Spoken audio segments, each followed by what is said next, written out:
আসসালামু আলাইকুম। সবাই কেমন আছেন? আলহামদুলিল্লাহ আমি অনেক ভালো আছি। আমি নিয়ে আসি তেঁতুলের আচার। সর্বপ্রথমে কড়াইতে তেল দিলাম। তেলের ভিতরে গোটা আস্তা সরষা, জিরা, কালি জিরা, মিঠা জিরা, পাঁচফোড়ন, মানে টোটালে যা আছে সব দিলাম। ওগুলো গরম হওয়ার সাথে সাথে তেঁতুল দিয়ে দিলাম। তেঁতুলটা আগে কষলাই নিছি পরিষ্কার করে। অনেক ময়লা ছিল। কিনা তেঁতুল কিনলে যা হয়, নিজের গাছের হইলে অন্যরকম, কিনা তেঁতুলটা আরেক রকম, ওটা সবাই জানেন। তাই অনেক ছিল, কেমন লাঠি লুঠি, ওগুলা পরিষ্কার করে কষলাই নিছিলাম ভালোভাবে পানি দিয়ে। ভালোভাবে কষলাইতে হবে, পরিষ্কার করতে হবে তেঁতুলটাকে। তারপর ভালোভাবে ভাজা ভাজা করতে হবে তেলের ভিতরে। তেঁতুলটাকে আপনি ভালোভাবে ভাজতে হবে। যত ভাজবেন তত বেশি ভালো হবে। এখন দিয়ে দিচ্ছি আমি চিনি।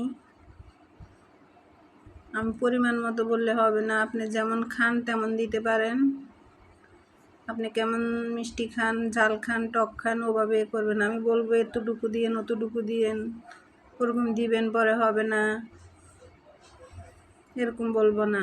আপনারা যে যেরকম খান সেই অনুযায়ী দিবেন চিনিটা। ঝাল টক সবই, শুধু আমি কীভাবে করি এটা দেখতে পারেন। ঘরোয়াভাবে অনেকে অনেক রকম করে। আমি ইনশাআল্লাহ আল্লাহর রহমতে অনেক রকমের আচার করতে পারি।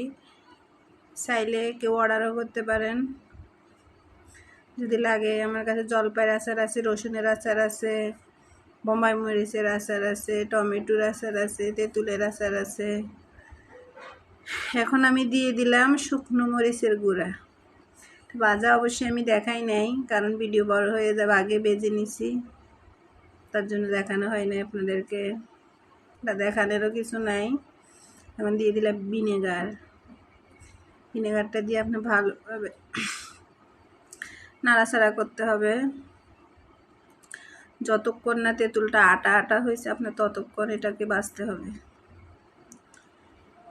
ইচ্ছে মতো আপনি চাইলে ঝাল যেমন খান তেমন শুকনো মরিচের গুঁড়াও দিতে পারেন। ভাজাটা তো দিয়েছেন, তারপরে চাইলে লাল মরিচের গুঁড়াও দিতে পারেন। আমি দিছিও, ভিডিওটাতে তোলা হয় নাই। গরিবের ফোন স্ট্যান্ড নাই, কিছু নেই, হাতে ধরি করি।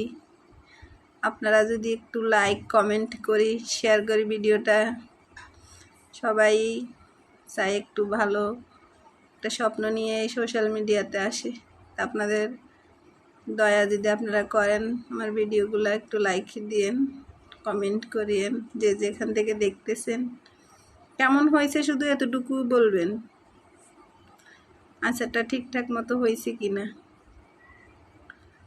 এতটুকু বললে হবে।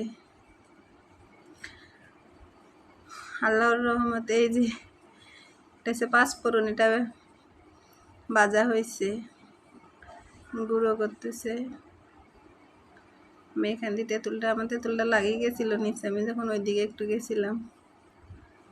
দিয়ে দিলাম পাঁচফোড়ন, দিয়ে নাড়ি চাড়ি একটু ভালোভাবে মিশিয়ে নিতে হবে যেন দলা দলা না থাকে। সম্পূর্ণ আপনার কাছে সব কিছুই। তো সবাই ভালো থাকবেন, সুস্থ থাকবেন। আল্লাহ হাফেজ।